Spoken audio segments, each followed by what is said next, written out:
everybody, welcome back to Hitpoint, a JRPG news show, an anime news show, a niche news show, a show where Baku and I talk about anything and everything that catches our interest or ire. Normally we stream live every Sunday at 7 p.m. Central, 8 p.m. Pacific time, Eastern time, but today we're streaming so close. Today we're streaming on Monday, because family stuff came up for some of us, and we just kind of roll with those punches, and we're making it up tonight with a awesome show. And I'd like to kind of lead off with some additional information here. We let's see. We normally stream every Sunday. I covered that. Okay. Let's see what else. Oh yeah, we'll be answering questions from comments from last week's episode. We'll be responding to super chats at the end of the show. Baku, how are you doing today? Doing pretty good, man. Long weekend for me because I work for the federal government, and today's a federal holiday in the United States. So yeah, I got, oh my God, Derek shaved. Yeah, I did. I'm not used to this. I know. Oh my God, that baby face. Hello. It's just like, what happened? You didn't even notice like the whole time we were like doing show prep? No, I was not like staring at you because I need to get into the mindset. Oh, I know. Yeah. So, but now I'm like, whoa, okay, I succeed. All right. Well, hold on, because before we go too far off the rails, there's something I have to apologize for, everybody. All right. So here's the thing, guys. Sometimes I do things that I'm not super proud of, and I just want to address the elephant in the room. Today I was running late. I was behind on time, and I went for the laziest thumbnail clickbait I could possibly think of, and I threw a red arrow right into the thumbnail, and I apologize.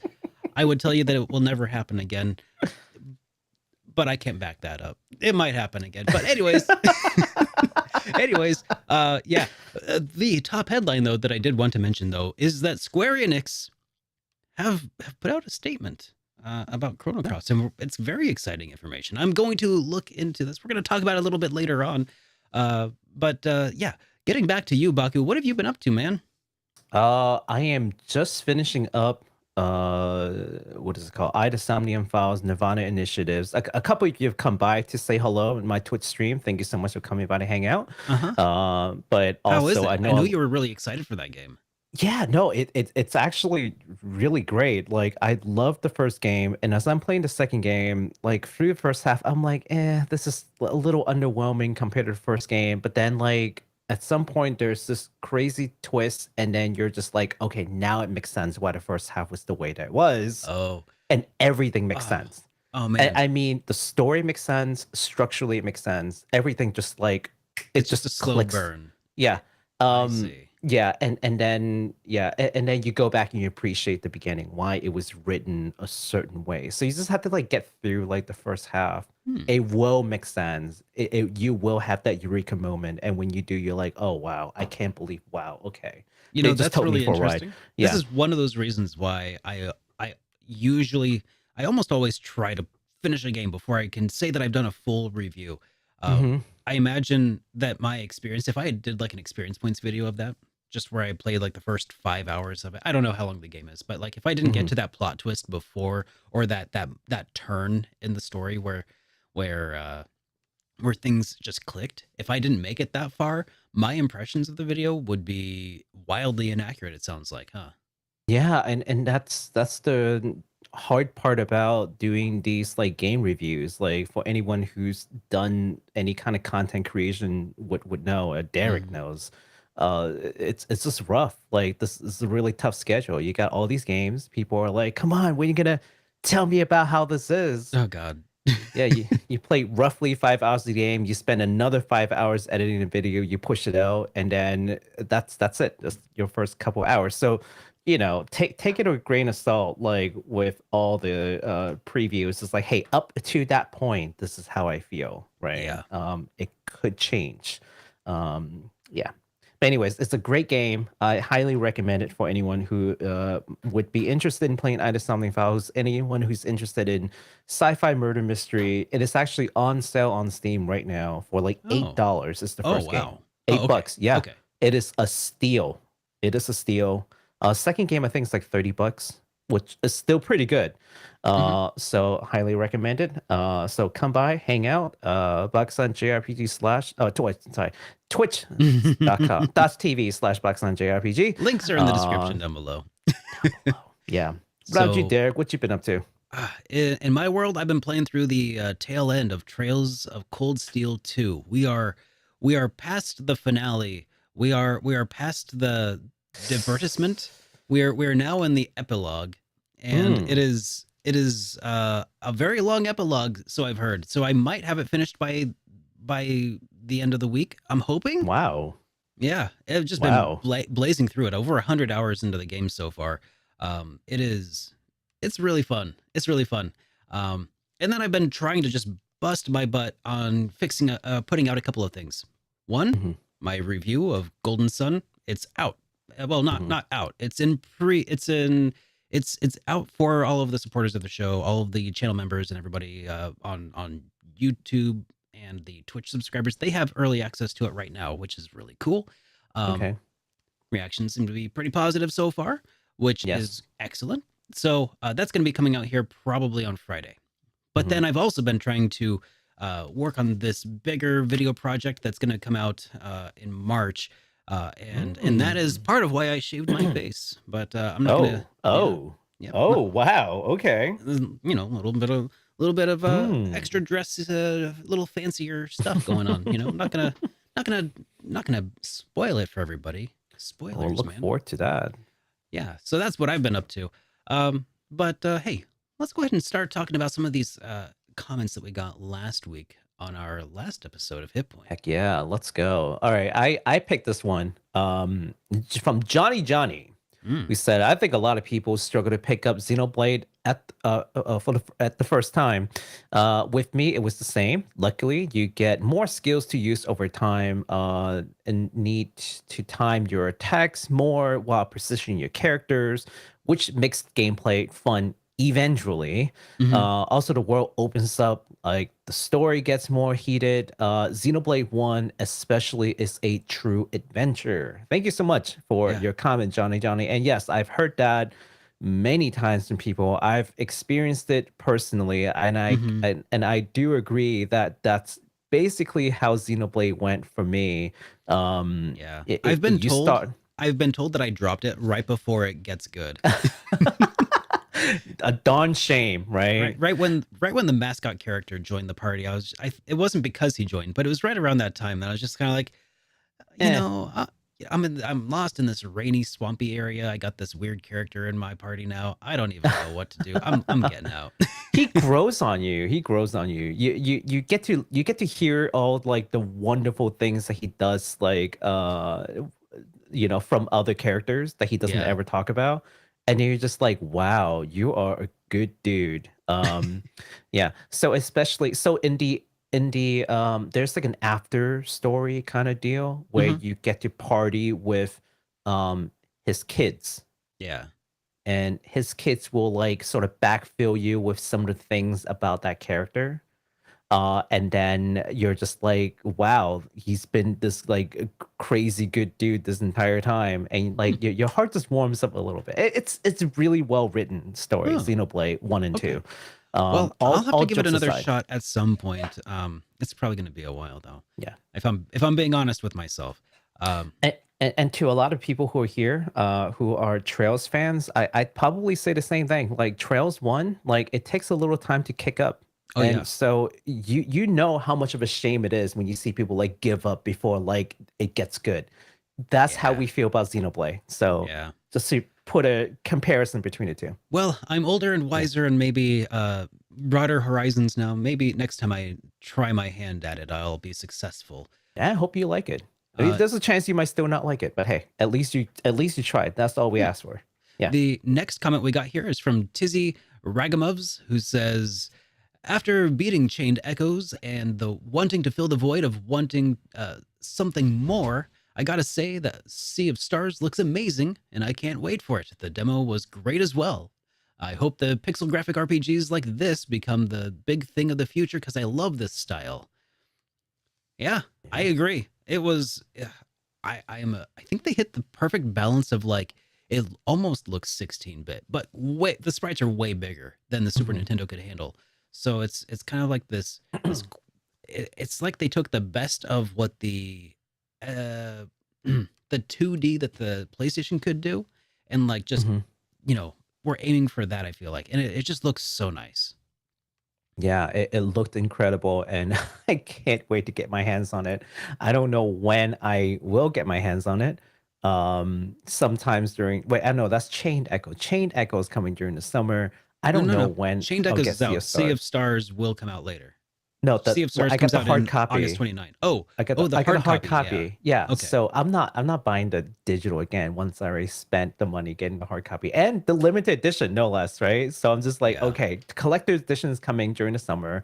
I'll get it my hands on it then. I know it's out on digital, but I'm not playing it until I get my darn copy. Sea of Stars, I don't know when that's happening either, but I can't wait. There's just so many wonderful games, and You it's know, nice to see indies developers just like kicking butt.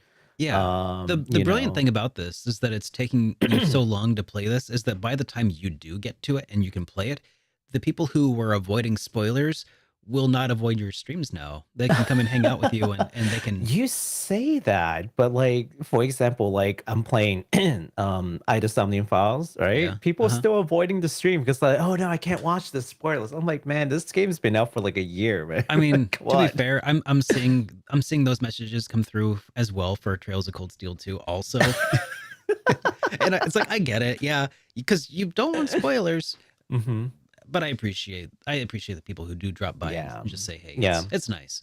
it's Um true. I do appreciate that.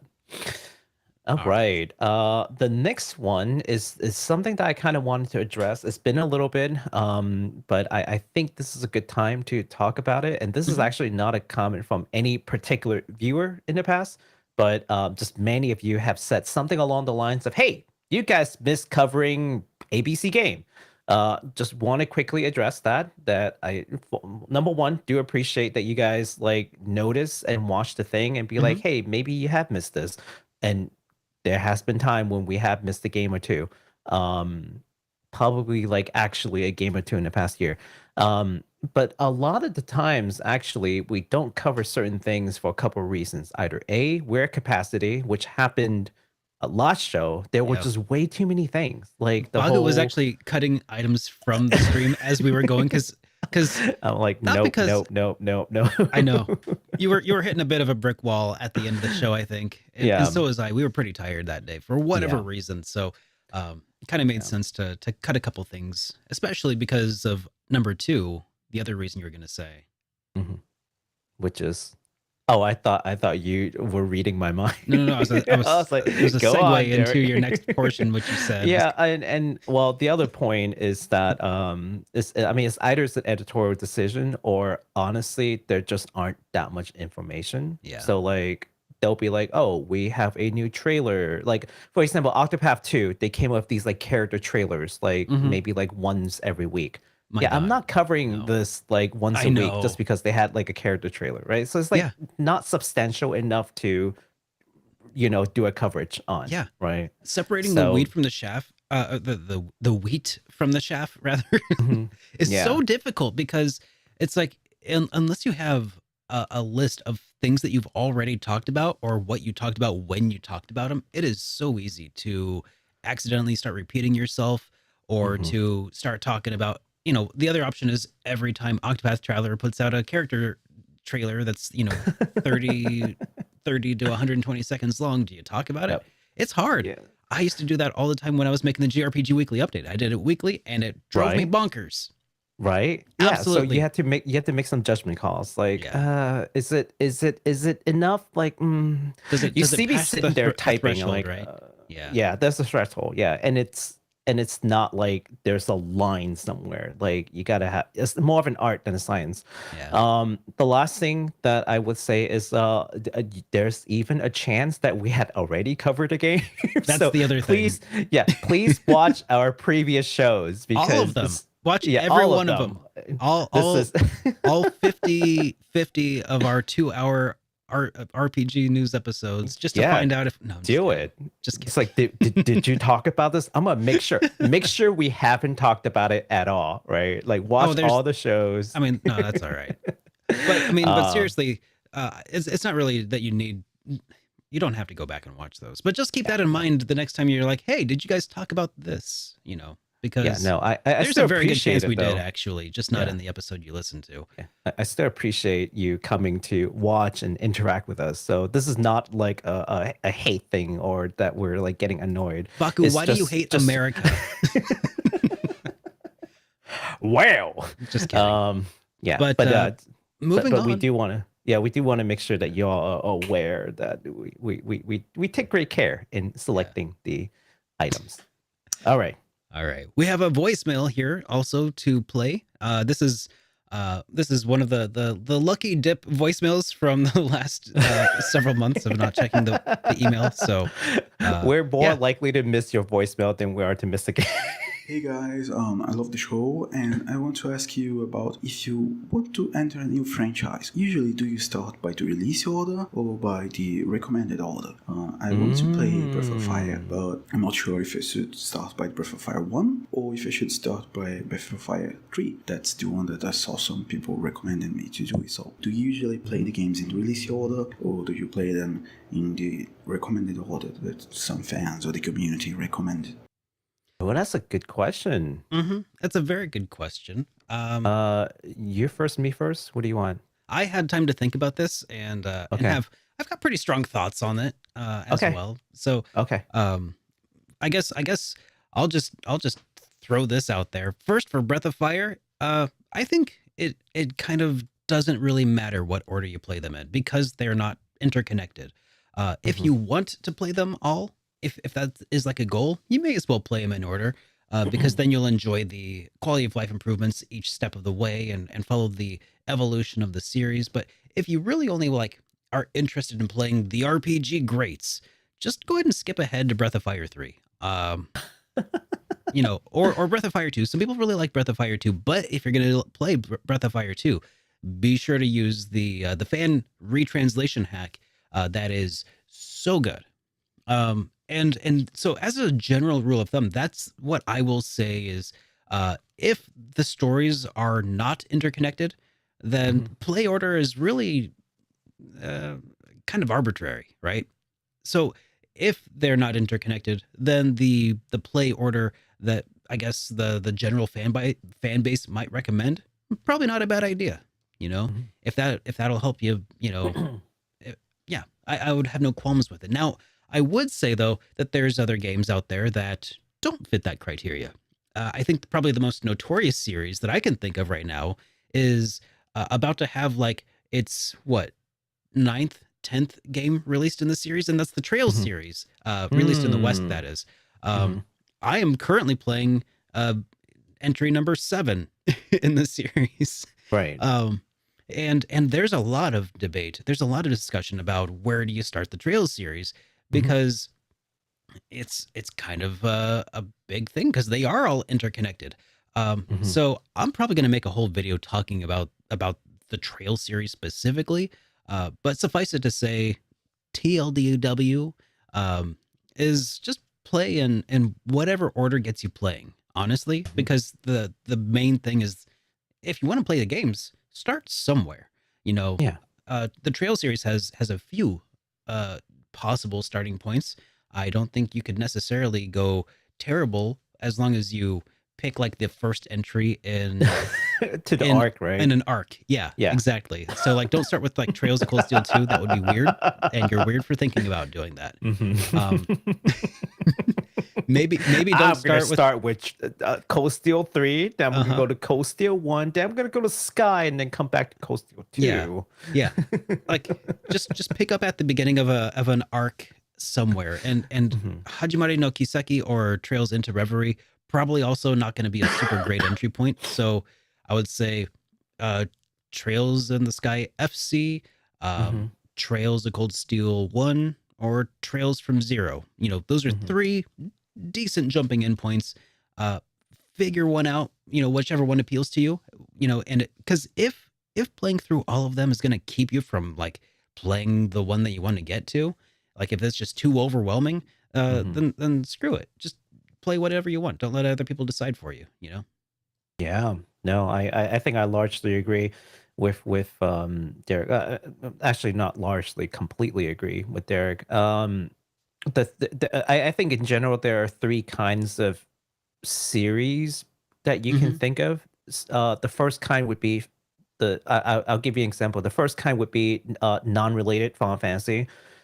In that case, play whichever game appeals to you. It literally does not matter. Like you can play Final Fantasy X and then jump to Final Fantasy VI because you want to play an SNES, and then go to Final Fantasy 15 because you just hate life, and then go to Final Fantasy 14 because suddenly you want to play an MMO. Like it doesn't matter. They're all so self-contained that the release order doesn't matter. Yeah, I'm guessing you. In fact, there's an argument to be said that if you want to get into a series that's not interconnected, play the worst ones first. Suikoden 4 was my introduction to Suikoden, you know, back on the PS2, and I got a soft spot for it. I've got nostalgia for it, and then everybody's like, "Oh no, Suikoden 4 is the worst." I'm like, "It's fine, it's fine as long as it's a good series." The worst game in a great series is still fine. Yeah, I can't say the same for my example with Persona. Persona is my example. That's kind of like your Suikoden. Like I jumped in with 3, it was the worst, and it's still the worst. I can't Persona 3. I disagree. Persona 4 was so much better. I mean, obviously, in my opinion, but Persona 4 got so much better. I'll just say Persona 1 was probably the worst. Oh no, I'm not even doing 1 and 2. That's just, we're not doing that. But 2 is really good. The duology of 2, Eternal Innocent Sin and then Eternal Punishment. It's so good. Gotcha. Yeah. So the other one that I can think of would be like you said, like Trails, which is chronological, and the release order is also chronological. I think that's just kind of a no-brainer. Like if you want, makes sense. If you care about story more. Yeah. If you're not daunted by playing through 10 games, you know, if you, go with the first one. Yeah, like if you want story, like absolutely story comes first for you. But if you don't really care, like, or you don't care as much, do what Derek says. Pick the first one of the arc and go there. Yep. The last kind, though, this one is the tough one. The most notorious game I can think of that people debate about, like which one to start, is actually Ys. That is actually one of the ones that this guy mentioned. He left us a voicemail that was like 90 seconds long. I had to cut it down a little bit. But Ys was one of them. The most notorious one because the release order, so like 1 through 10, are not in chronological order. And then there are remakes and prequels that talks about the story, and you're just like, how do you navigate through that? What is it with Falcom and making chronologically confusing games, huh? Well, I mean, Trails isn't that bad, right? It's not confusing, but it's still just difficult to choose a jumping in point, though. Yeah, it's true. I'm not sure what's going on with Falcom, but and it's, so for Ys or things like Ys, I can't think of another example right now, but something like Ys that's connected, but then like it's kind of jumping all over the place. My personal preference is play with the start with the worst like play style, and then just like gradually grow more technologically advanced, if you will. Yeah, because almost as if it's like an order of release. Generally. Order of play style maybe better. Like do all the bump style mechanics. Do all the bump mechanics, which is like 2 games. And then play Origin because it deals with the first 2 games, and so you don't forget people, and then the rest. Yeah. So thank you so much for calling in. That was a great topic. Yeah, fun question. All right, so I guess we have some updates to talk about here real quick. So let me make sure that my section... Did we give people the number to call us? Oh, you're right. I should mention that. Okay, so if you would like to leave us a voicemail, please leave us a voicemail at 785-337-3805, and we'll play it on the air at some point we got a little bit of backlog to go through, but we will definitely listen to it. So send us a voicemail there, or you can send it to us at Hitpoint at superdarkrpgs.com if you want to avoid the international charges and all that. Heck yeah. So now let's see. There we go. Updates and DLCs. So this one is going to be kind of interesting. And this is our top headline. You know, the reason I included the thumbnail, sure, it was kind of a lazy thumbnail. I'm sorry. I'm sorry. I'm sorry. Okay, jeez. Okay, but seriously. So Chrono Cross.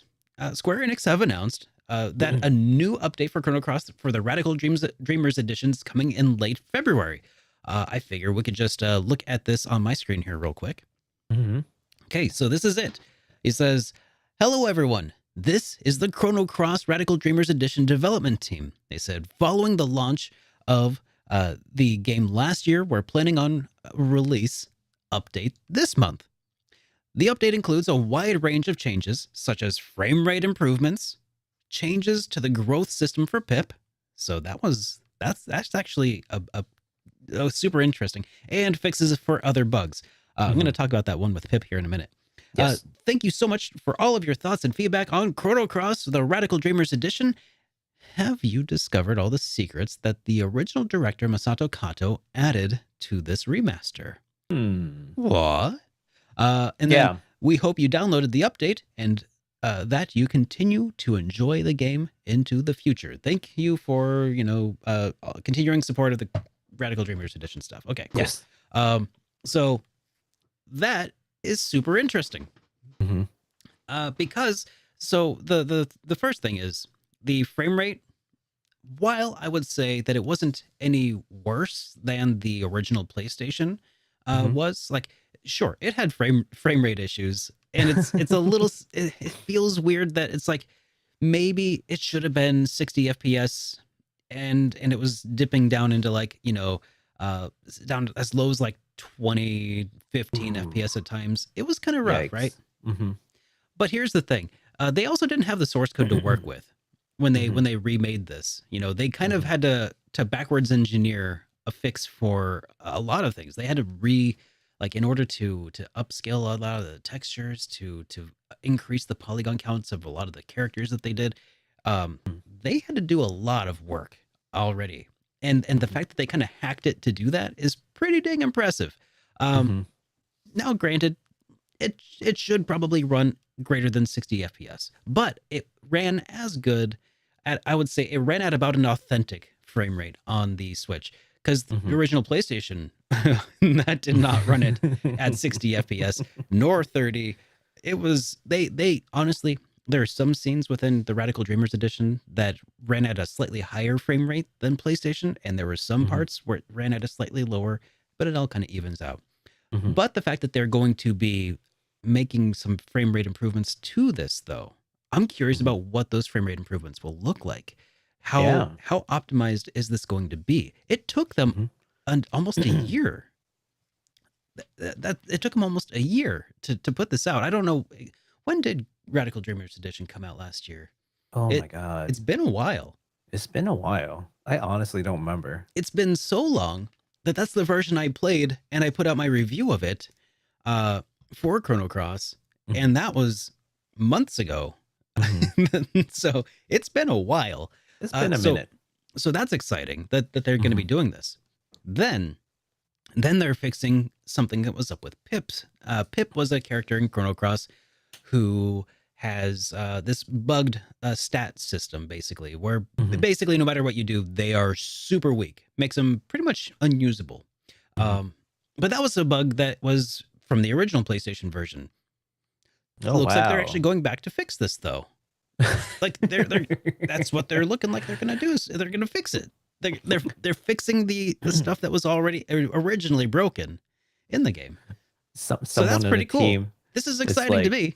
So it really looks like, for all the really angry fans out there when it was released, similar to Chrono Trigger, it looks like this one might end up being the definitive way to play the game after all. I mean, it kind of already was, because like I said, it has improvements in other ways, widescreen support, extra features, and it ran about as good as the PlayStation version. So it was already kind of the definitive way. But now, unequivocally, depending on the amount of improvement here, this is going to be fantastic. So that's what I'm really excited to talk about today as far as this is concerned. And then this also has me a little bit curious. The thing that about the secrets that Masato Kato kind of snuck in there. Yes. I mean, I wonder if they're talking about. Well, I mean, I don't want to spoil this for anybody, but I'm just not going to talk about it, I guess, because I don't know how many people here have played or who will play Chrono Cross Radical Dreamers Edition, but there's some stuff that's been added that's pretty well known, and it's a little underwhelming, to be totally honest. The stuff that I know about, that I have seen and experienced, but otherwise, yeah, I'm curious to see if there's more that was included in this that I did not know about. So I don't know. Yeah, they had to add this like little message. Yeah, at the very end. Just like, did you find all of them though? Have you discovered? It makes me wonder anything? if they're teasing us because they feel like fans haven't been looking for the changes that Kato did. Oh, we haven't found everything yet. I know. Imagine if there was even more going on here. Well, I mean, that would be great. I would be very happy because, like I said, all the changes I know of, besides the music and something else that I'm not going to talk about, was a little underwhelming. Yeah. So some time ago, Yoko Taro sent out a tweet or something to the effect that said, like, oh, by the way, you guys haven't found all the secrets yet in NieR. Yeah.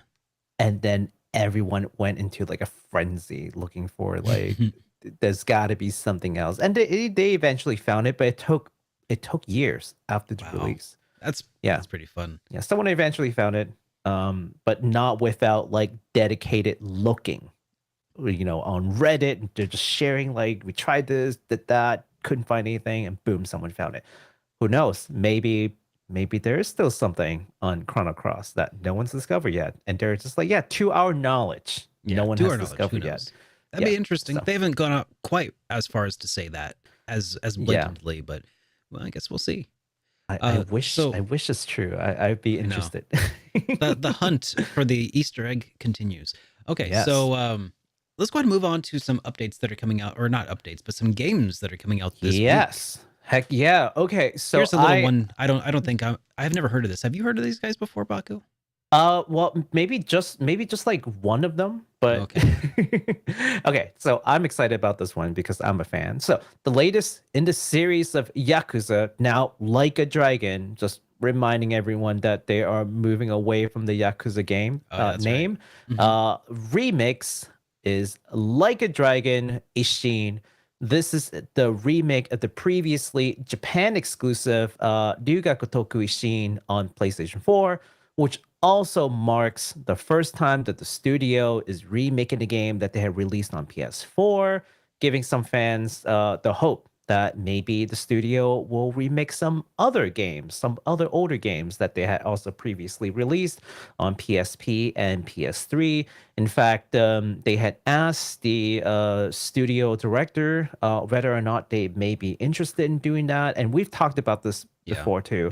And their response was simply that they want to use this one as kind of a test bed to test their theory that fans do in fact want remakes of the older games.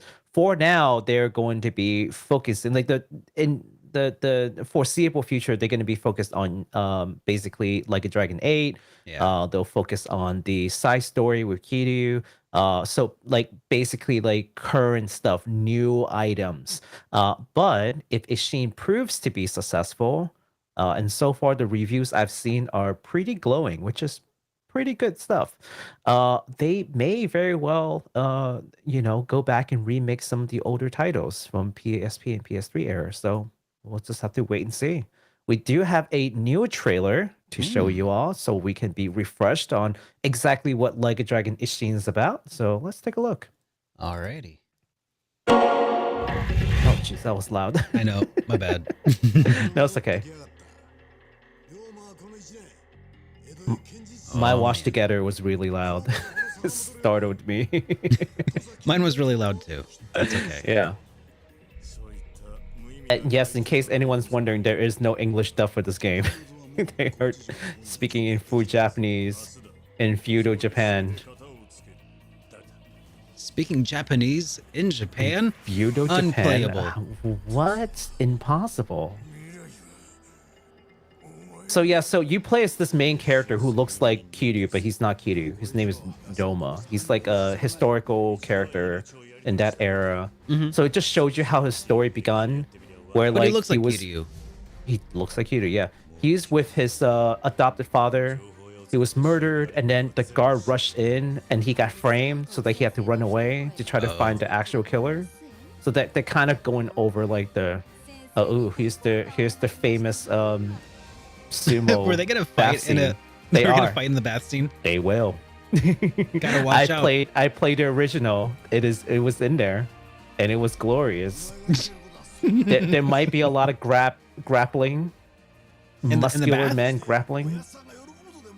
Some people are into that. My viewers got really excited. I see. We made a couple of clips. All right. Yeah, no, the story looks very compelling. The gameplay looks really fun. They added a lot of new elements to it, a lot of new mini games that they've taken since like the original game's release. They've added some new features. Too many to really go over. They added so much stuff to this that I can't even go over all the items. It's almost like a brand new game, just with a borrowed storyline, right? Really.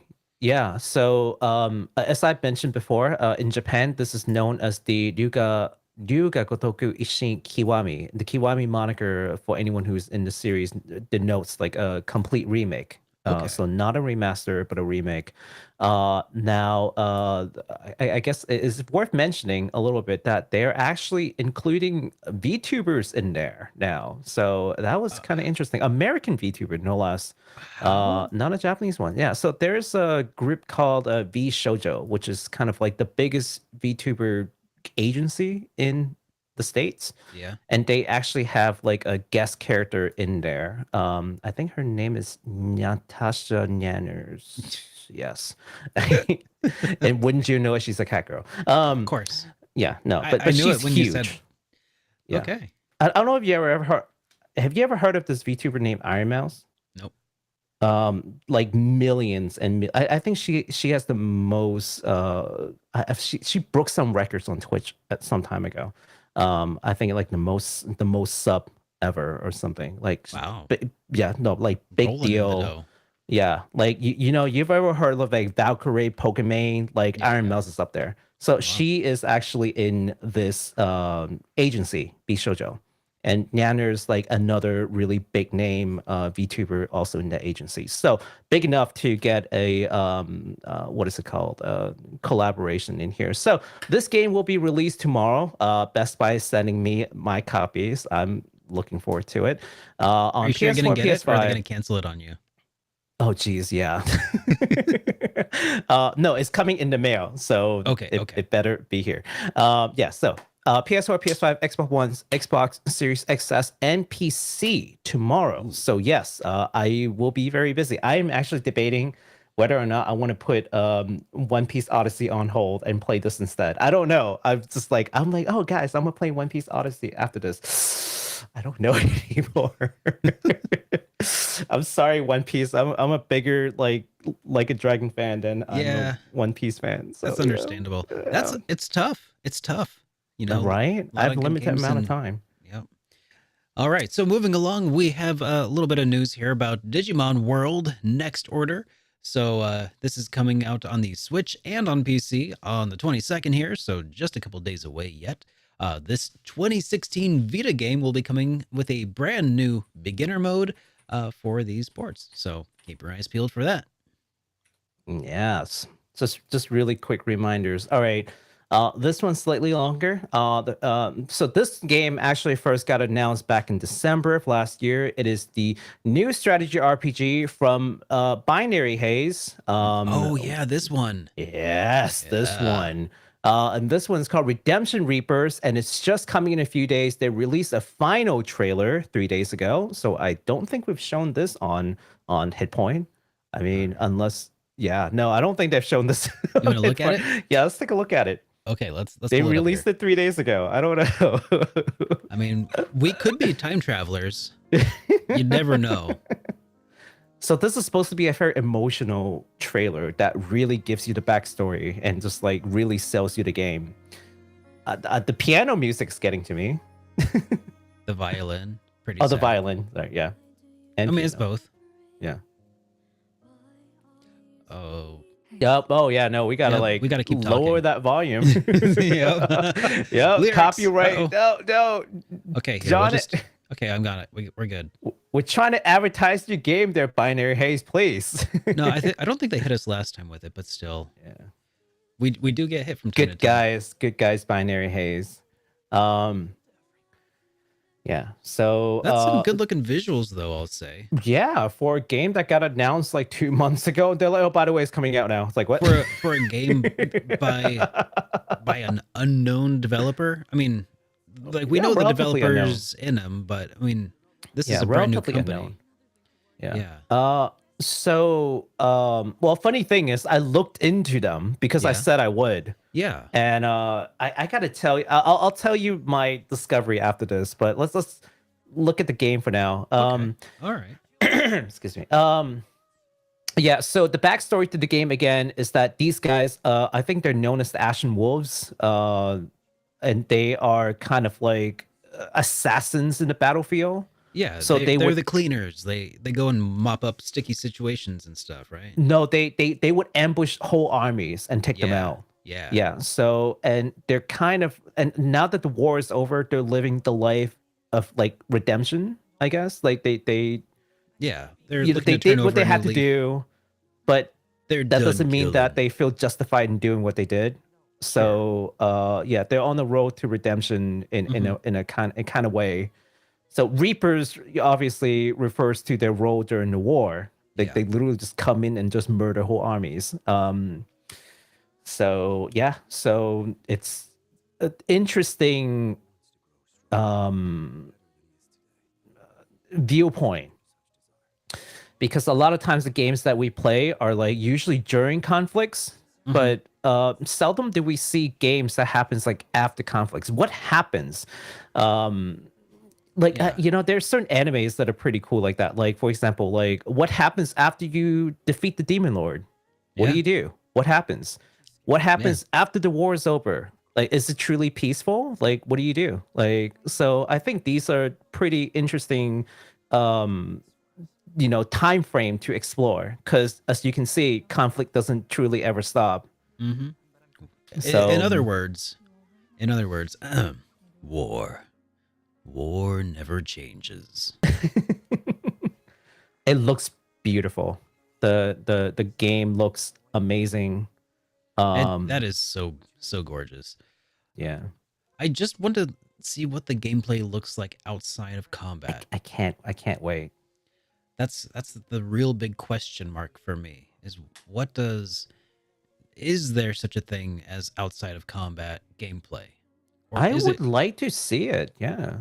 Or is it just a series of scenarios like, tactics or something? Final Fantasy Yeah. Tactics.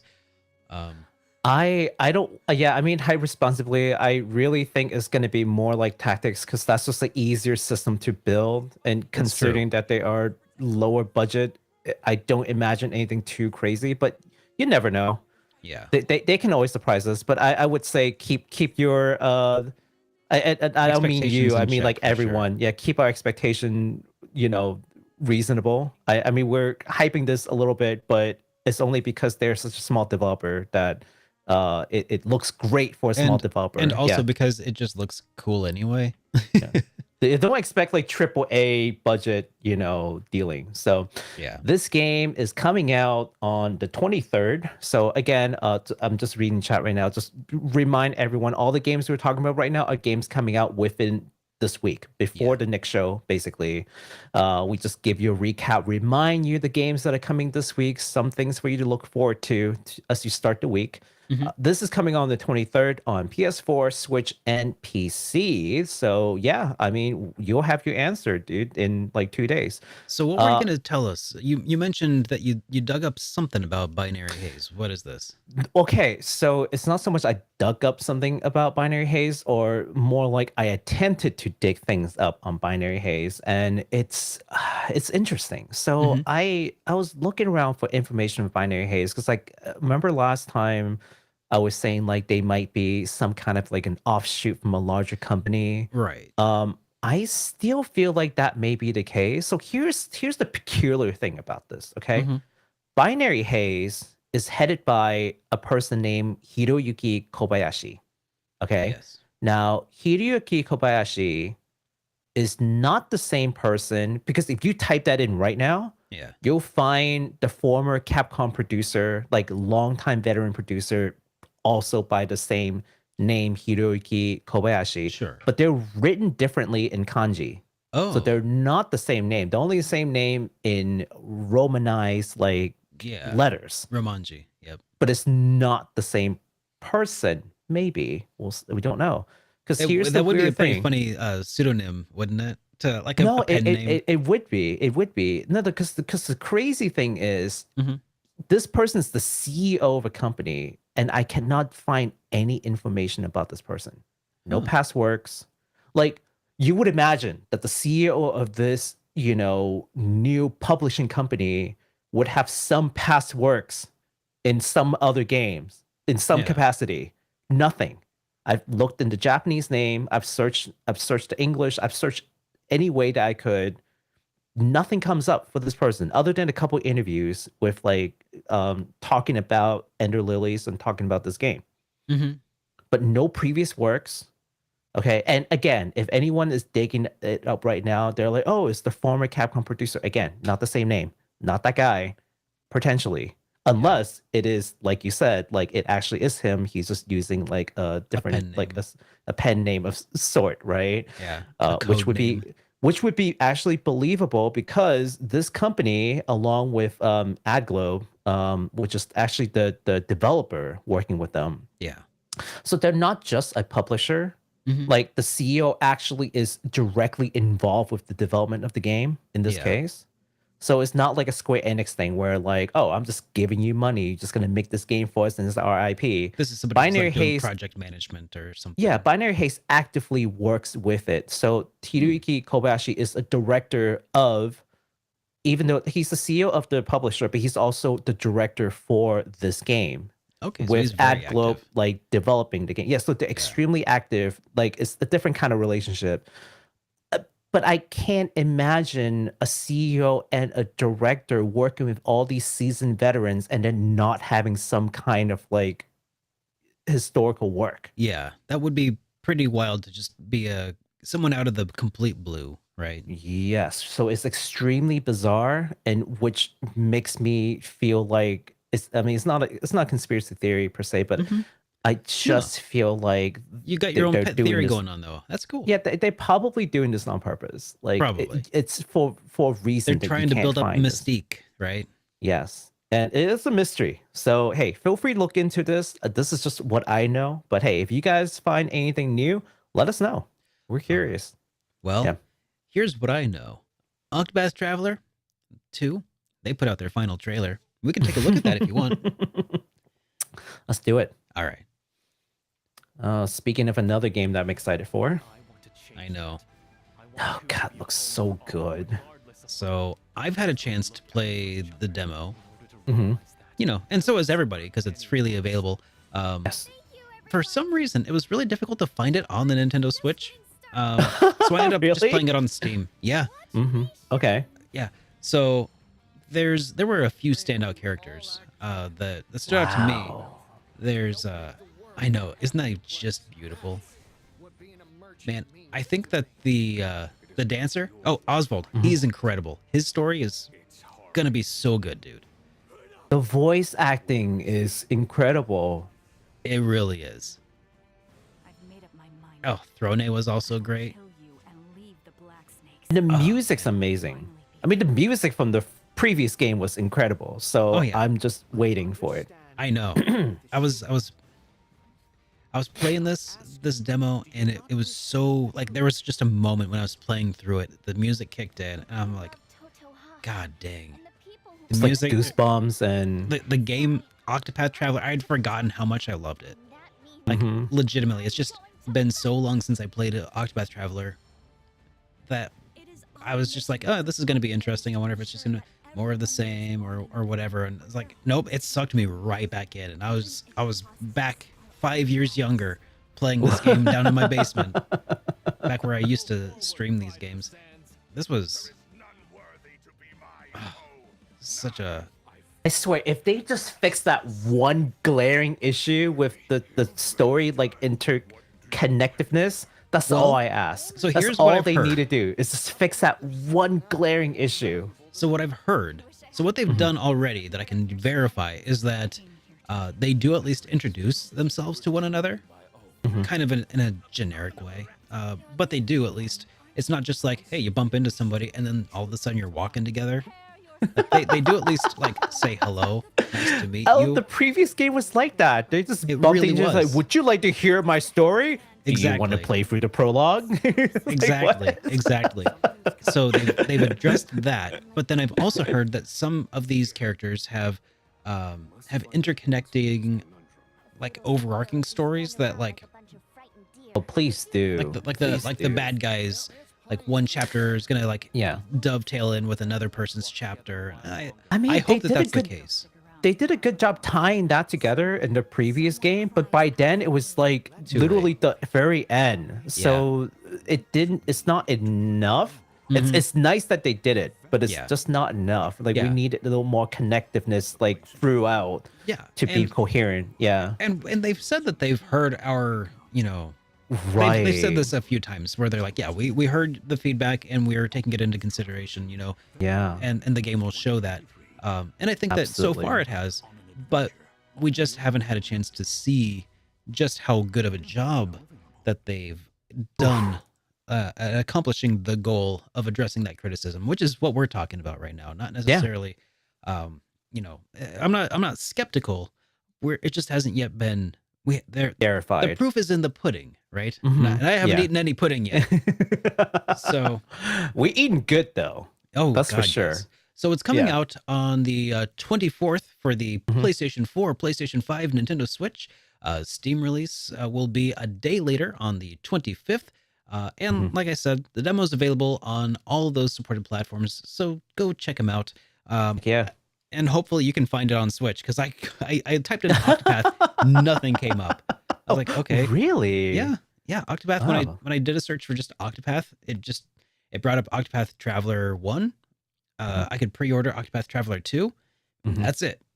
My Switch is upstairs, or else I would just like test it right now. The Oh. beauty of the Switch being a handheld is I could just look for it. I know they may Yeah, but have it's changed upstairs. it might have just been down the day I needed it. I don't know, Yeah, but could be. that's all right. So yeah, the demo is available, and also if you do decide to play it, which you know, yeah, it's not a bad idea. If you're on the fence, give it a shot. Yeah. Your save Yeah. file will carry over into a full unlocking of the game. So keep that in mind.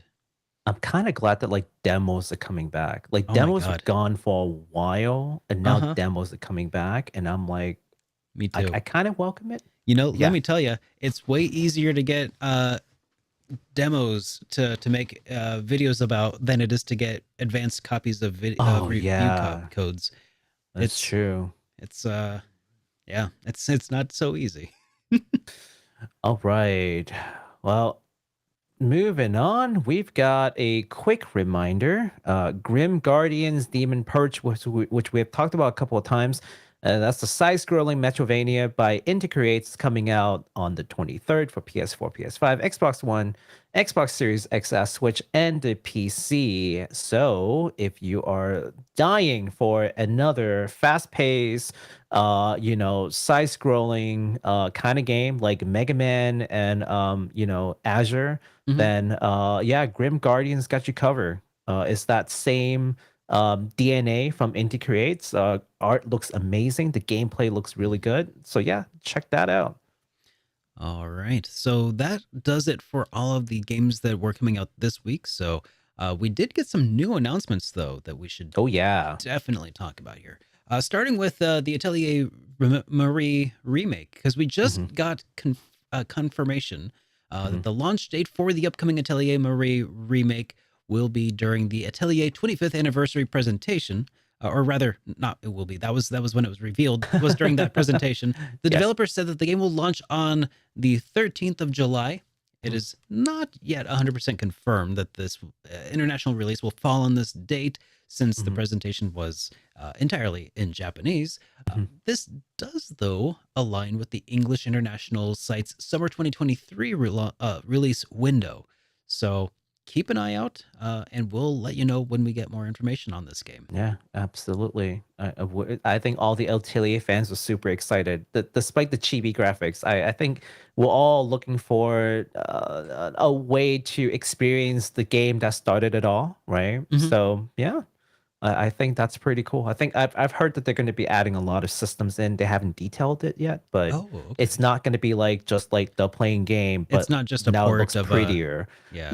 They're going to add some stuff in there. They said they got some surprises for the fans, so we'll see what that means. And then 25. This game is 25 years old. I mean, it's got staying power. It's you know what I mean, like it's been proved through the paces, right? Yeah. It's proven itself, so we got to give it due respect.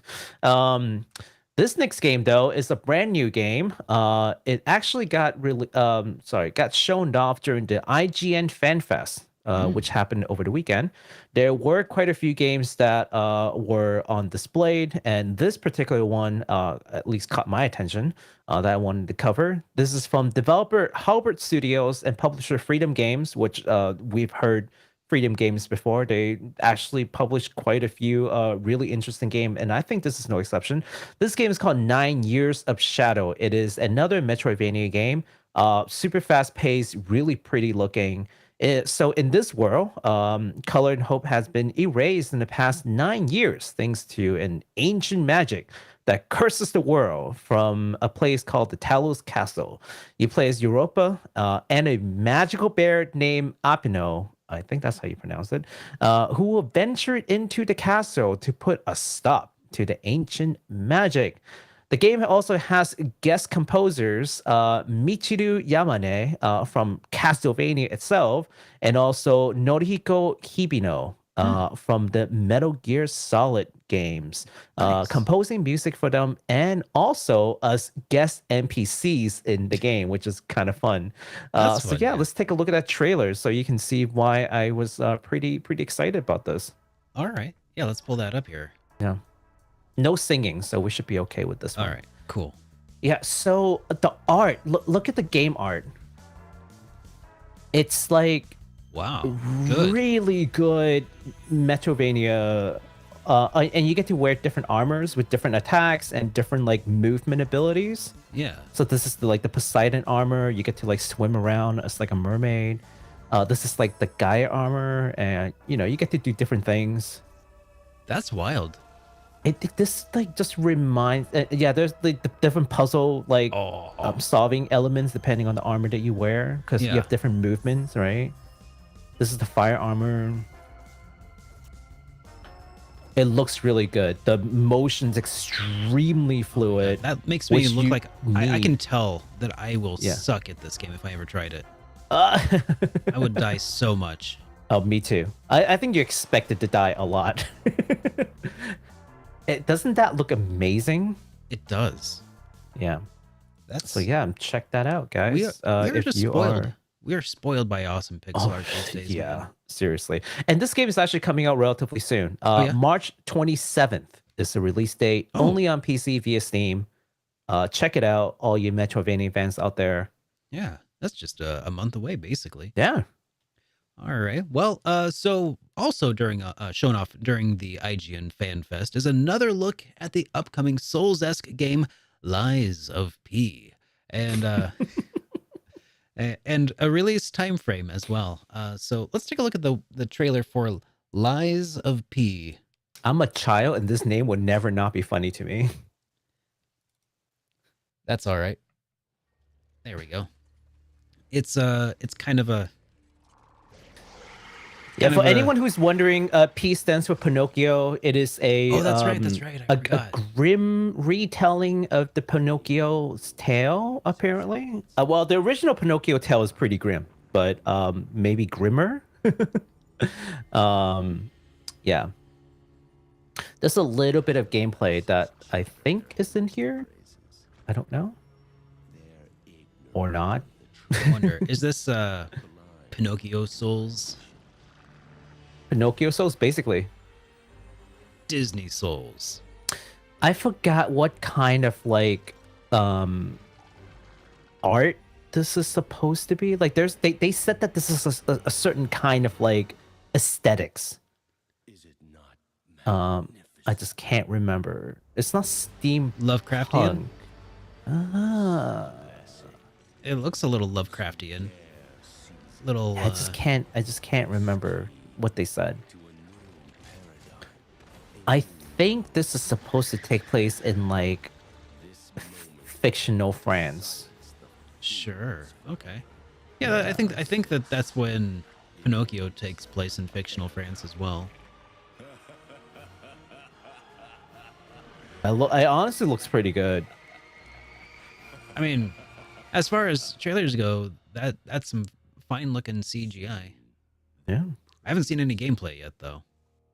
Yeah, I thought I gave you the gameplay trailer. This is very strange. Did I muck up and gave you the Yeah, maybe. gave you the different trailer? Maybe. It's fine. Yeah. This no this biggie. one is still a pretty looking trailer. You get the point. Yeah. So yeah, you can look forward to giving this a look a little bit later on here on the in August of this year on Mhm. PlayStation 4, PlayStation 5, Xbox One, the Series XS, and PC. Yeah, we'll probably come back and talk about this once they give us like a firm date on And maybe release. once we see what the game really looks like in action. Heck yeah. All right, next up we got a much funner at least by looks A lighter hearted.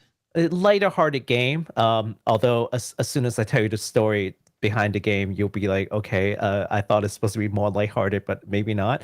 We'll see. Okay, so XC Games and Marvelous just announced that they'll be publishing the new roguelike cooking game called by Battle Brew Productions called Cuisineer, like cuisine and like Cuisineer? NieR. Yeah, Okay. Cuisineer. Players will play as Palm, who received a letter from her parents requesting for her to come back home to see Aw. them one last time. Oh, that's so nice. Just like, what? That's Yeah, so wait, nice. what? That's so happy-go-lucky. That's great. Well, when she arrives, she finds that her parents are gone, leaving their restaurant completely abandoned. So that's a Oh. strange setup for a story, but let's see what happens. All right, I guess let's see. Oh, it's Oh, Chess is adorable. Italy. Yeah. Very adorable. Uh-huh. Okay. That's why I think this one is like Help more Palm revive lighthearted. her family's restaurant. Yeah. Yeah. Just gotta bring the restaurant back, you know. It's Yeah, by low killing stakes. wild boars and Oh, I mean, avoiding death traps, Hey. throwing dishes, weaponize your Aw, utensils. so cute. It is a very pretty looking game. Mm-hmm. Kind of looks a little bit like the Zelda like with the fox character. Hmm. And then you have to operate the restaurant. So I think this is one of those like Retineer. I forgot which game that was. What game that was called? It was like a dungeon crawler / like item store management game. Okay. I don't. I forgot what the game is called. But yeah, this It's Farmville. Maybe not this quite. is Farmville. Racketeer? Yeah. Someone says Racketeer? Racketeer, yes, it's like Racketeer. It's kind of like Racketeer. So you have like a dungeon element, and then you have like the town and managing your store kind of element. So Mhm. I think people who enjoyed Racketeer would probably appreciate a game like this. So yeah, this is coming out summer of this year on PC only via Steam. All right. Well, in that case, let's see. What else do we have here? Assault Suits Valken Declassified. Yes. All right. I hope I said that all correctly. Publisher Rainmaker Productions have announced that they will be publishing an updated version of the SNES game called Assault Suits Valken Declassified. The game was censored and edited to be released internationally as Cybernator on the SNES. This version will be retranslated and uncensored, including the original 80-page Japanese guidebook, which has something like 40 pages of backstory. Yeah, they're gonna translate all that in from the guidebook. That's an undertaking. That's that's a miniature novel right there. Yeah. Do you want to take a look Yeah. at this trailer so we can Yeah, let's see do what it. that actually looks like? Because I don't think I ever played. Yeah. So it is like a Cybernator. 2D platform mecha game, which they don't really make a whole lot of these anymore, but they used to be kind of popular on the Super NES days. Yeah. Yeah. And some of them are super Vulcan expensive now. Declassified. Yeah. So this got released again as a different game altogether. Cybernator. Cybernator. Yeah. Do you know they had a front mission game that was very similar to this back then that I really liked? Was it called Back Mission? Well, maybe. No, it's called Side Mission. It's called Side Mission. Yeah, like so you know how like front mission is like a tactical RPG, right? Yeah. Well, they released like a side scroller robot game like this where you can run around, but you can also upgrade and change your robot like the regular front mission game. Yeah. So each that's time going cool. to the stage, like you can change your weapons like before the stage, you can change your armor, you can change your frame, and then you go in and fight the battle. I forgot what that game is called, but I need to look that up. So yeah. This is pretty cool. That is super cool. So yeah, you can look forward to playing Cybernator, aka Assault Suits Vulcan Declassified in spring of 2023. It's coming to the Nintendo Switch. Yeah, So that's coming up pretty soon. I mean, we are in spring. is it really right? already spring? Is it spring? I don't know. It's practically spring. It's so warm outside right now. Hmm. All right. So that concludes all the new games that's coming. Now let's get into some industry news, which we have plenty. It is like the tides, the tie in, tied out. Yeah. Last episode was more like all the games tying in. This time is all the industry news. So Yes. the first one is now not quite like an industry news, but I didn't know where to put it. Just a public service announcement. Please complete your backer survey for Arn Fantasia and Penny Blood. For those of you who backed the game, they have sent out multiple surveys. I think actually this is the second survey. I got a reminder in my mailbox today. They're like, you need to fill out your backer survey. I was like, oh no, I forgot to fill out the backer survey. So just a PSA for anyone who has backed one or both of these games to complete your backer survey. Otherwise, they don't know how to send a game to you. I mean, I that's get kind it. of important. Yeah, and also you have to pay for it because Yeah. when you complete the survey, you have to pay for it. So Yeah. like go pay them. They Good need idea. money to do stuff. Good All right, idea. that's pretty much it. Yeah, I was like, is this industry news? Is this even news? Yeah, that qualifies, I think. Yeah. But here's some other industry news here Mhm. for Falcom fans, because Falcom President wants the next Trails game to come out as soon as possible, or else people might forget the series. Yeah. I don't know. I find the series kind of unforgettable, but in a recent interview with Japanese games news outlet Gamer, that's just, wow, they picked a good name. Yeah. Falcom President Toshihiro Kondo expressed that he would like to release the next game as soon as possible, stating that this year they will be focusing on Ys 10, but he wants to keep gaps of Trails releases within less than like 3 years, or else people might kind of forget the series a little bit, like the time between FC and SC of of Trails in the Sky. Mhm.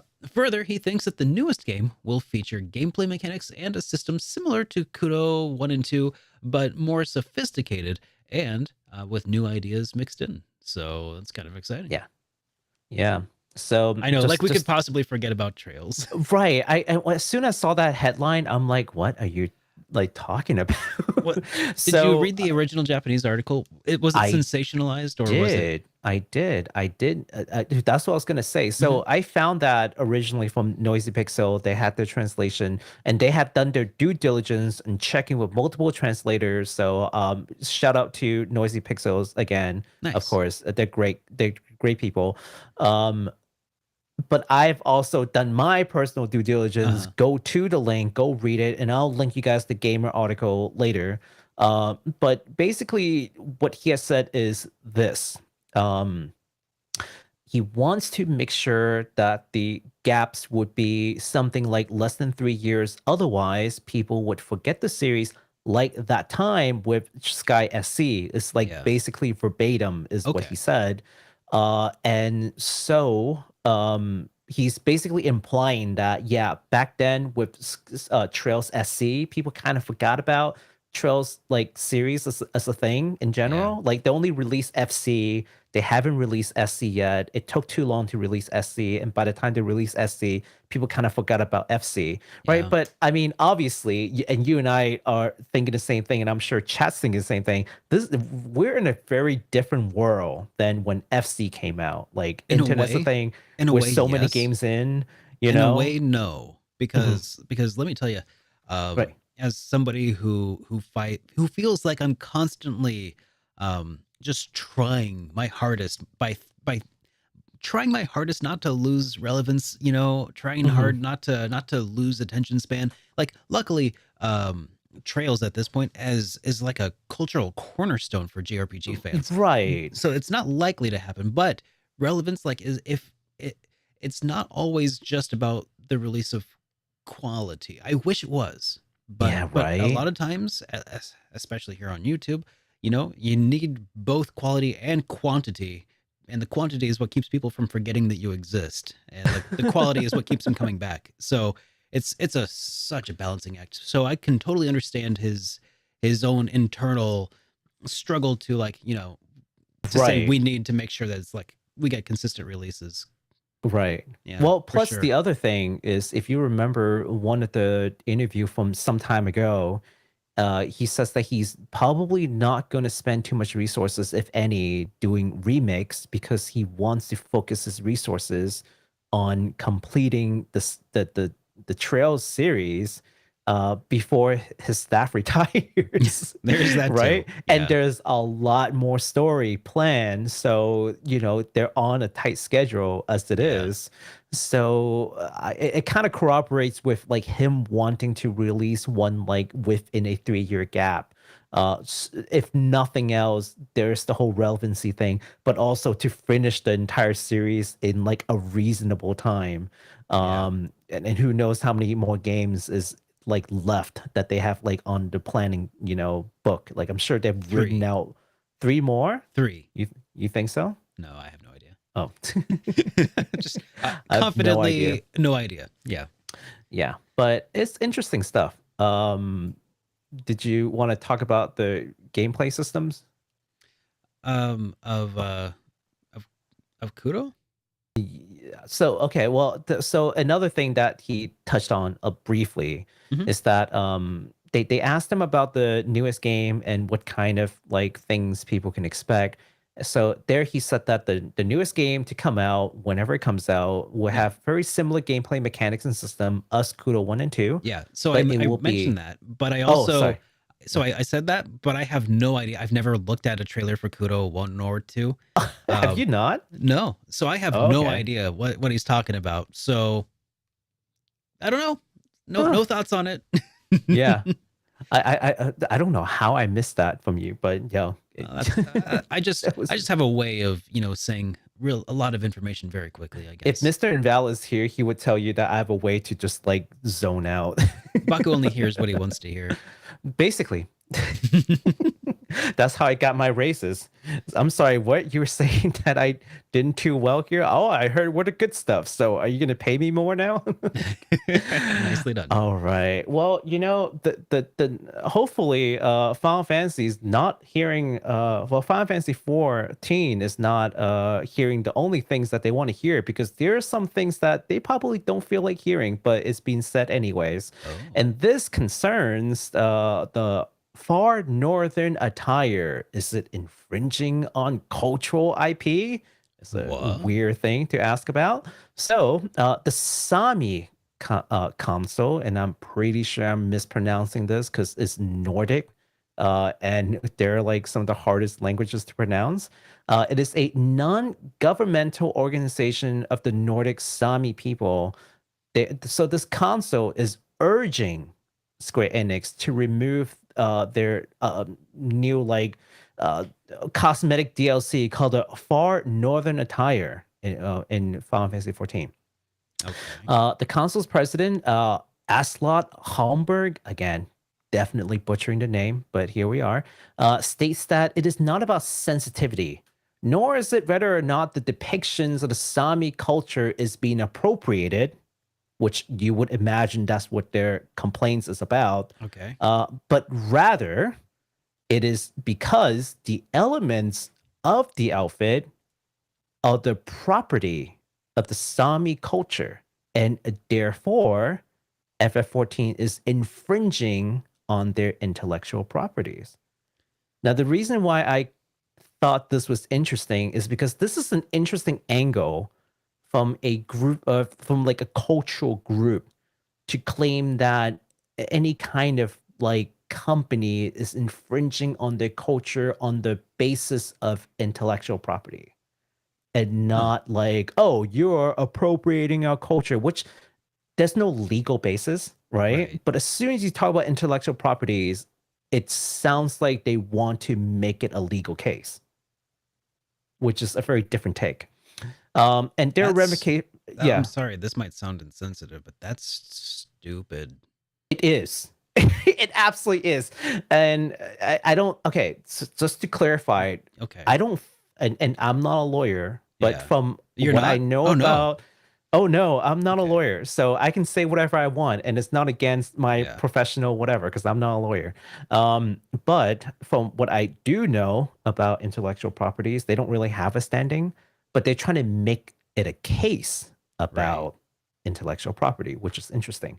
And I don't know if that's necessarily the first time that a group has done that, but at least within recent memories, I do not recall a group trying to claim that a cultural, some kind of cultural heritage is intellectual property that can be infringed That's so on. weird. So it's interesting. It's interesting what kind of defense, or what kind of not defense, what kind of legal case they're trying to make out of this. And what they will do moving forward if Final Fantasy or really Yoshi P does not comply. And I don't think he would. It would be interesting to see what they do, if anything at all. And it would be interesting to see if other indigenous or cultural group will decide to, post something similar against a different company. So could be a start of a trend, could be nothing at all, but just some things that's happening in this world that I find interesting to talk about. That is so weird. That Right? is so weird. It's very bizarre. Yeah, I really don't think they have a legal case. It's not like it's not like Final Fantasy is in trouble somehow. They're Sure. not losing money anytime soon, but it's Sure. It just like I would feel more, I guess, what's the word? I would feel more sympathetic to it if they weren't trying to tack on some weird legalese to it by saying this is our intellectual property. Like, I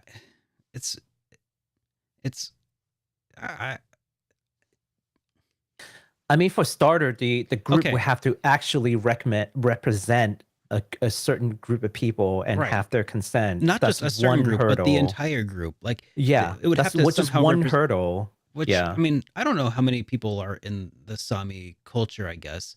4 million. I think they 4 said million. something like 4 million people. Yeah. So it would have to represent 4 million people. Individuals. Yeah. I mean, they can And- do like a class action thing, but you know. Yeah, I guess Yeah, so. but that's only the first hurdle. That's the And first then, hurdle. Yeah, the second hurdle is, of course, cultural heritage as an intellectual property. Like, can that be a thing?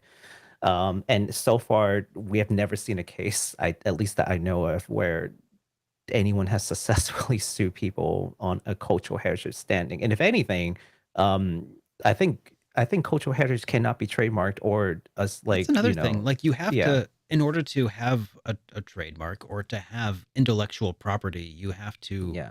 have, I guess, do they have documentation that they established this? Do they have Yeah, I don't think documentation? Have they enforced their copyright earlier? Have they been protecting it all of these years? Have they been, because if you don't protect your intellectual property rights, you lose them. So yeah. this is weird. This is Yeah. really weird. I don't think any one person or group can like own like cultural heritage. That's the thing. Yeah. It's just Yeah. the strangest thing. Yeah. Yeah. It's okay. Well, You can- I mean, you can own it's a nothing objects. burger. It's Yeah. I'm guessing this is just a big nothing burger because Well, it doesn't yeah, it doesn't matter yeah. at all, really, to anybody. It is like the lowest thing down that I care about right now. But I'm just like I'm just mentally trying to fit this square peg through the round hole of my brain, and it reminds me a little bit of the stand-up comedy act with Lewis Black, who was talking about this thing that he heard one time, and it just stuck in his head forever. And it was, if it wasn't for that horse, I wouldn't have spent that year in college. And he's like, wait a second, that doesn't make any sense. What? That's exactly what this feels like. Is just something does not compute, and it's breaking my brain. So let's move on. Yeah. Before I have an aneurysm. And just to be clear for everyone, we don't think that this is going to grow into something big. It is just an interesting thing that's happening in this world. This will That's probably why we be the covered last thing I ever hear about this. Let's hope so, because I would hate for this to become a trend. I would hate for. I hate the fact that I've never heard of the Sámi people, but this has already given me a negative impression of them so far. Well, yeah, and just to be clear, it's just this council that I know clearly wants to represent a group of people, but don't necessarily do so. This is the first I've heard of them, and I'm like, oh my god, are they all on board? They can't all be on board with this. This is 4 million people. They can't all. Yeah. This cannot be like an act of solidarity between 4 million people. I can barely get 4 people to agree to where we're going to dinner. So, right? Okay, moving on. Let's just get past Put this behind us. Yeah. All right. Legend of Dragoon, Wild Arms 2, and also another one, Harvest Moon, are coming to PlayStation Plus Premium. Pretty exciting stuff here. Legend of Dragoon and Wild Arms 2 are joining PlayStation Plus Premium catalog tomorrow. That's the 21st. These two games, plus, because I didn't talk about it before, and neither did Baku include it here, but there's also a Harvest Moon game for PlayStation that's also making its way, and you can enjoy the save and rewind functions. And I've got a video where I was talking about that. I was actually talking about David Vink because he put out a video talking about it, and he said that Legend of Dragoon sucks, and I felt the need to defend that game's honor and drag Wild Arms 2 through the mud a little bit. All in good fun, though. So if you want to see his video, be sure to check it out. It's got the thumbnail says, "Don't be fooled." And mine says, "Do be fooled." So yeah, that's how you know what they are. But yeah, the point is, both games are pretty fun. Not S tier, but good, with some flaws. So keep your eyes peeled for that. Yeah. And just a self plug. I'm going to be releasing a reaction to Derek's reaction to David Fink's reaction video. Yeah. We've got to go deeper. And it will be titled "Don't Be Fooled by the Fool." I'm kidding. I'm definitely not in this, but hey, it would be fun if some of you want to react to Derek's video and make a reaction train. We should totally bring back video responses. Remember back in the day of YouTube, that used to be. They still do it. That was an entire genre once upon a time, though, because it used to display right below the video. YouTube reaction girls were such a thing. Do you remember that? Like Yes, anytime you watched yes. any video that got moderately popular, like there'd just be Mhm. like this one person who's just like, I put out a video talking about this video, and I don't have really anything interesting to say about it, but I'm responding to it.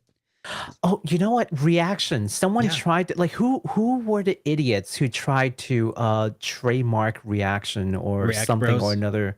Oh yeah, and they got so much flack. Yes. It's like, It's what like you a can't way trademark to react. What are you going to try to do next? Trademark a culture? Oh geez, what a way to fall from grace. What a way to fall from grace. Like people liked them and Oh, then they became kind of irrelevant and then they're like, I "Oh, don't let's know. do this They're little probably still stunt." making way too much money. Let's be honest. Yeah, yeah, Some people only seriously. fail upwards. Boy, I wish I can be in that trajectory, right? Mm-hmm. All right. Well, speaking of failures, Tears of the Kingdom. Oh, what? So the art, It's yeah, a yeah. failure? Oh my god. What? What? So yeah, so the art book from the collector's edition for the upcoming Zelda game Uh-huh. has purportedly. Yep. I typed that purportedly been leaked. And the leaked art book showed a variety of images, sketches, concept arts of the game, which got fans pretty excited. But Oh. also, what, the art book just like leaked? How?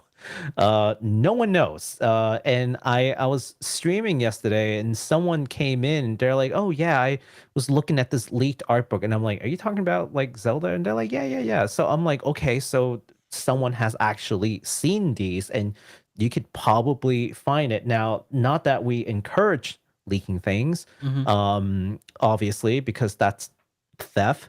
Right. But also, I don't feel too bad for Nintendo because they've made this collector's edition like god impossible to get your hands on. That's true. So I'm just like, I don't know if I necessarily feel too bad for Nintendo. I mean, it's still wrong, Hmm. but you know, Yeah. whatever, Nintendo. Like you're not even letting us getting it legally. So like, what do you want us to do? Like, yeah. Yeah, I guess that's interesting. So yeah, if you want, you could just take it to like a copy center or something and just print out your own art book. Print your own book. They're only leaks, but you can get like a few pages. I'm sure. I have no idea to what extent the leak is. Like It's a how full many PDF. pages? I have no idea. I'm just Is making it yeah, up. right? But that'd be pretty funny if it was. I mean, if it's yeah. a digital file, it may as well be the whole thing, though, right? You never know. Yeah. But just to be clear, here in Hitpoint, we are law-abiding citizens who do not condone in theft. But also Nintendo, it's just hard to feel bad for you. Yeah. Yeah. So, also we've got this news about Ys 8 Lacrimosa of Dana because the official novel has been announced for it. Yeah. Yeah. Are you an Ys fan? Are you an avid reader?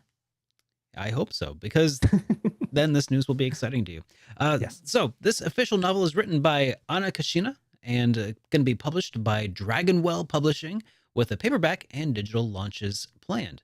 The Ooh. official synopsis is: when Adol Christen boards the sea liner Lombardia for what he expects to be an easy voyage across the Gate? The Gate Sea. Yes. I have no idea how that's pronounced. It's Gaete. I have no idea how you say that. Anyways, he has no idea his journey will end in catastrophe. Shipwrecked on a mysterious Siren island, along with the handful of other Lombardia survivors, he must face the ancient curse that has haunted Siren for millennia and find a way to defeat it. Yeah, sounds cool. Yeah, sounds like the game. Sounds like the game. So if you Kinda. don't want to play the game, but you like reading instead, some Who of is you. this for? Like a Ys fan who just doesn't want to play games anymore. And well, I was gonna say somebody I don't. Okay, so surely the draw of this is that it's going to expand upon the dialogue, I guess, or the backstories of characters. I hope so. Yeah, that would be the only reason I could think of that you would not just play the game again. Well, you know who this could be for? Someone who needs to find a book to read for a book report. Okay. And don't want to read like an actual like boring like American classic. Mhm. It's like I want to read something else. Like you can read something else. Well, here it is. Here's the East 8. There are and trick the teacher that there are 7 previous novels. This is such a just watch someone great- fed just watch this. Someone fed ChatGPT a synopsis of the events. And it's just like, give me a novel based tell on me this. a story. Tell me a story based on the synopsis of E8 and just set it on print.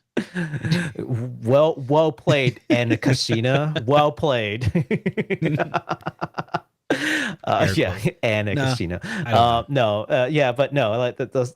Yeah, but to be sure, I think it's cool. Obviously, it is just more ways to enjoy a good story. Mhm. More mediums, and not the worst thing that Falcom has ever released. No. So yeah, we'll leave the link to the publishers page in the description down below. Alrighty. Yes. Next up, some good news. NieR Automata Anime returns with episode 4 this week. So we did previously report that the airing of NieR Automata the anime version like 1.01 alpha or something. I can never remember the actual name. It's crazy. It will be delayed like indefinitely, right? Because of the pandemic. Well, good news, they're back. That was quick. I was expecting them to be gone for like 6 months, but no, they're already back. And that the anime will resume airing on Crunchyroll from episode 4 and on, and there is no at least foreseeable reasons that they'll delay again. Fingers crossed. Yeah. But yeah, All so I'm really looking forward to it because I know that some people have said like, it hasn't been great so far. But the thing about this series, as a fan, anyways, is that they've stated very firmly that this story will deviate from the game. That they're not trying to have you like just basically watch the game, right, in anime form, kind of like the book just now, where it's like, well, why don't you just play the game? Hopefully, the book has something different.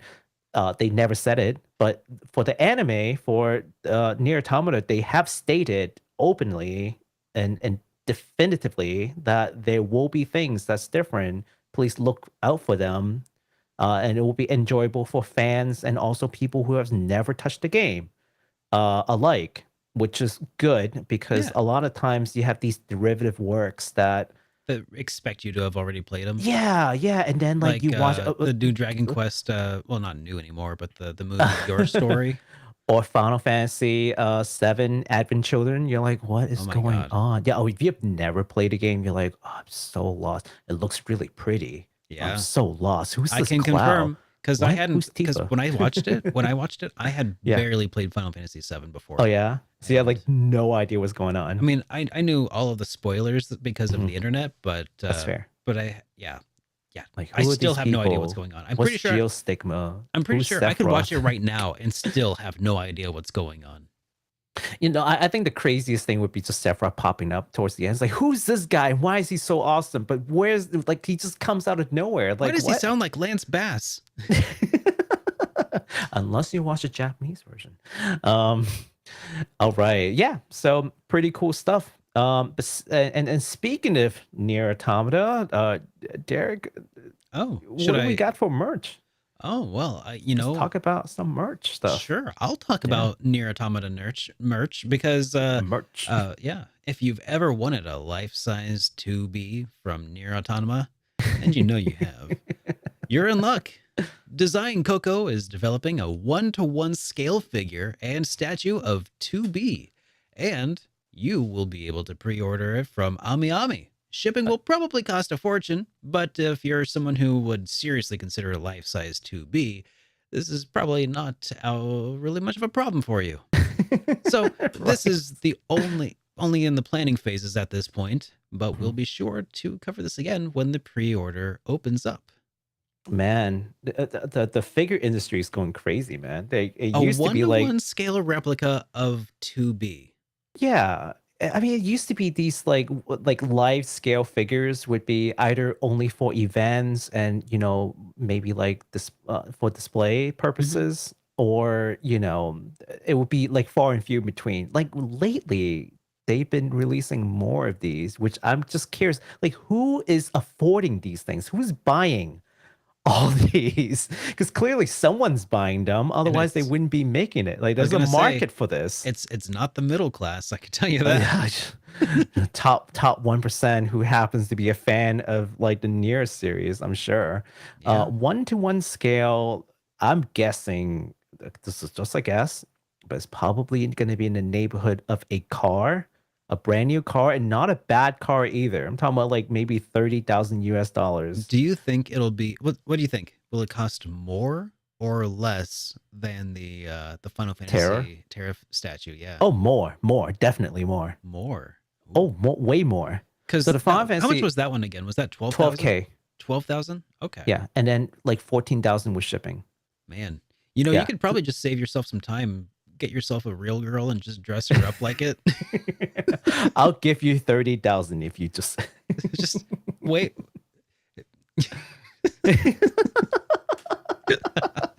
The cosplay would be like, I don't know, $500. Just order a custom doll, you know, and some cosplay gear. Save yourself $20,000-$30,000 or something.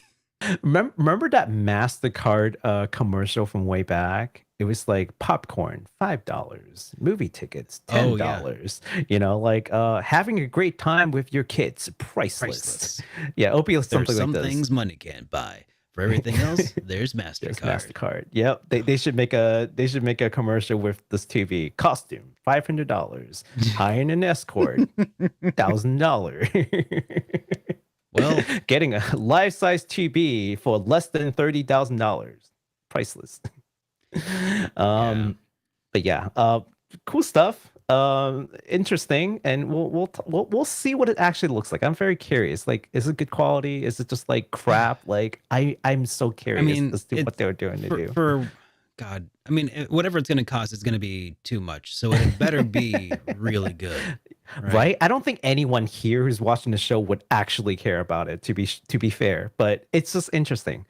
But here's something that you might actually consider. And I was talking to Derek a little bit about this. The largest Pokemon plushie ever. Ooh, coming in at 6 feet 9 inches. Wait, 1.45 meters. And weighing in at 14 pounds, which is about 6.5 kilo. The largest Pokemon plush will be a Wailord plushie. And it is now available for pre-order in the Pokemon Center store. Which, quick point of clarification, it's 4 feet 9 inches. Oh yes, 4 feet 9 inches. Not 6 9, 4 9. Okay. Oh, 4 9. Yes, 4 feet 9 inches. Yeah. So yeah, if you go to my screen real quick, we can show you what that looks like. Okay, let's pull that up here. Off the screen. Look at that. That's a huge plushie for $420, which now that we've talked about like a $30,000 figures, all of a sudden this seems affordable. That's downright reasonable. Why? That's how can I afford not to buy that? How can I afford not to? Yep. Okay, so I think if people don't look at this like as a plushie and an actual like furniture piece for their house, because it's sizable. It's 4 feet long. It weighs 14 pounds. It's sizable. And if you're a huge Pokemon fan, like I can actually see people getting this as like part of their like what is it called? Like living room decor. People spend more for worse things like a vase or something. But hey, there's no accounting to each for their own taste, I guess. Yeah. But anyhow, if you are a huge Pokemon fan and it's got a huge and also got a huge wallet, again, this is pre-order available in the Poke Center up until March, and it will be delivered to you in November. My God, that's almost as much as a PlayStation 5, man. Just saying. It sure is, and it's stuff filled with cotton. But if you were going to spend $500 on a stuffed animal, well, that probably isn't really much of a consideration for you anyway. Yeah, you just get like 5. What a steal. Yeah, just you know, why have a heater when you can just light your money on fire instead and heat up your whole house that way? I'm sure some people do that. Oh, wait, no, hold on. That reminds me of was it Al Capone who did that? I don't know. Maybe. No, someone had an Italian gangster was it Italian gangster? No, it wasn't. It's not Al Capone. It's the guy from Mexico. What's his name? El Chapo. Oh yeah. It was him. Like there was one time when they were cold or something, and he literally just lit money on fire for his daughter to keep her warm or something. Like just like whatever. Like they literally did that. Oh my god, I need to go back and go read that story again now. You just reminded me. Okay. That literally was the thing that has happened before. Well, that does bring us to the fan and community project section of our stream yeah. before we wind down. So what do we got here, man? Well, this is the last piece of news, and it has to do with the fan group Team K4L. They've just announced their translation patch for Kurohyō Ryuga Kotoku Shinso. So if you don't know all those things I just said, it's basically Like a Dragon Black Panther. It is a 2010 Yakuza spin-off game on the PSP. And they are going to release the translation patch this August. They even released a trailer for it, which is interesting. Okay. They could translation group will release a trailer, but here we are. I mean, hey, Yeah. Geofront did it, so. Oh, did they really? Oh yeah. Oh yeah. Huh. Yeah. Here, let's go ahead and pull this up. Team K4L presents a localization project with the S. Oh. They're not from the States. Oh, clearly. So this is one of those like Yakuza games that never made it to the West, basically. That people are like, oh boy, if you would remake this, would be awesome. A fully translated main story. Heck yeah. Huh. Yeah, this is called the Black Panther. Like, basically the main character's nickname is the Black Panther. And So it's not a Marvel movie tie-in. No, not a Marvel movie tie. Unfortunately, I would love to see Wakanda in Yakuza world. Okay. But yeah, so apparently this story happens in the same time frame as Kiryu's story. Okay. Yeah, same world, same time frame. Oh, that's pretty impressive for a PSP. Yeah. That music. Yakuza Forever. Yeah, that's a bop. That's some good music. Yeah. I mean, it looks pretty good. The translation looks really clean. They did a really good job. Well, from what we see, anyways. Yeah.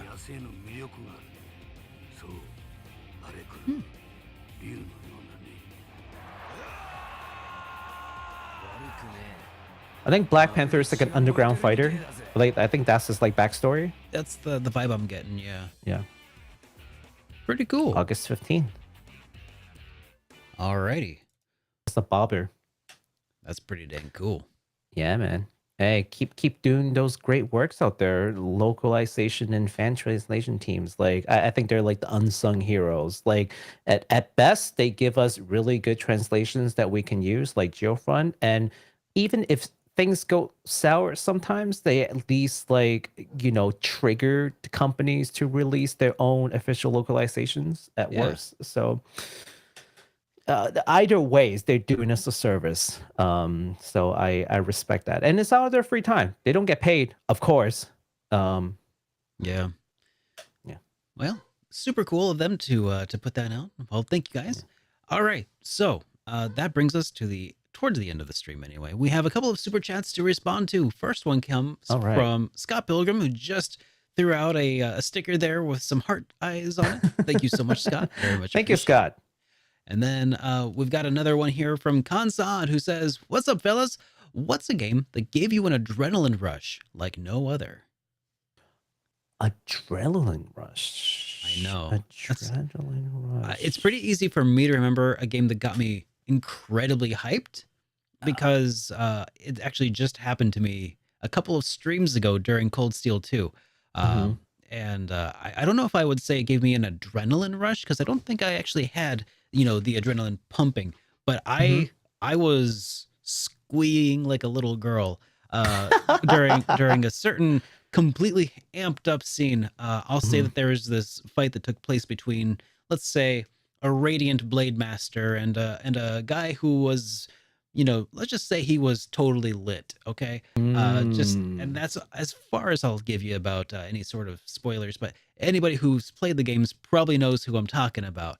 And it was, Just, it was super hyped. Oh my god. Yeah. Yeah. Like it was like, I was 12 again watching, Goku go Super Saiyan for the first time. It was like, whoa. Man, okay, Yeah. now you got me needing to go to Coast Steel, which You I'm do. like 4 games away from you. It was ridiculous, man. I could not believe what I was seeing unfold before my eyes. So yeah. Yeah. For me, I can think of 2 examples. One is further back. It was East 3 Felgana Last Boss. Uh-huh. Got me going. It was just really hard. I went in blind. I have no idea what I'm doing. I was dying repeatedly. But it's not like a Souls game, right? Because Souls game is fast, but it's also like pretty slow, right? Uh-huh. Like It's not like a bullet hell. ease. It's Yeah. slow and methodic, and it's it's almost like You a have to be dance. patient. Yeah. Ease is different. Ease is more like a Mega Man game, but like It's like a bullet hell. faster. Yeah, and 3D. So it's not even like you have to jump on platforms. And like that boss gave me such a hard time. I remember. But I finally got him down without using this one item that basically lets you regenerate all your health, right? Yeah. So I felt really good because I got him without using that item. I'm just like, yo, who's your daddy? I had like a who's your daddy moment, like I just dropped my controller. Who's your daddy? It's totally own that Who's boss. your daddy and what does he do? Who's your daddy? The other case I remember is Resident Evil 3, the remake. When I had to run away from Nemesis, like the way, people didn't like Resident Evil 3. I know why they don't like it. But I also can understand why the directors did what they did, because the way that Resident Evil 3 is structured is not the same as Resident Evil 2. Resident Evil 2 is more like a traditional Resident Evil. You run around, solve puzzles, and fight zombies, survive. Resident Evil 3 plays more like a action movie. Yeah. One segment, and then boom, Nemesis chasing you down and you running away. And it's just the entire playthrough was just like an adrenaline rush, right? Like, because Nemesis is always right around the corner. You never know which corner he's gonna pop up and chase the living heck out of you. So yeah, that was crazy. So I think that would do it for me. Oh, that's fun. That's a really fun question. Thanks for asking about that there. Thank you. Oh man. All right. Well, I do believe that ties up the super chats for the evening. So, Baku, thanks for joining me today. It's been good to have Hitpoint with you on this fine Monday evening. If any of you out there enjoyed today's episode, be sure to drop us a like or a review on whatever podcasting platform you might be listening to us on, whether that be through iTunes or Stitcher or Spotify or any of the other multitude of platforms you can find us on. I would very much appreciate that. So until our next episode of Hitpoint, take care, everybody, and I hope you all have a great rest of your week. And there we go. Goodbye.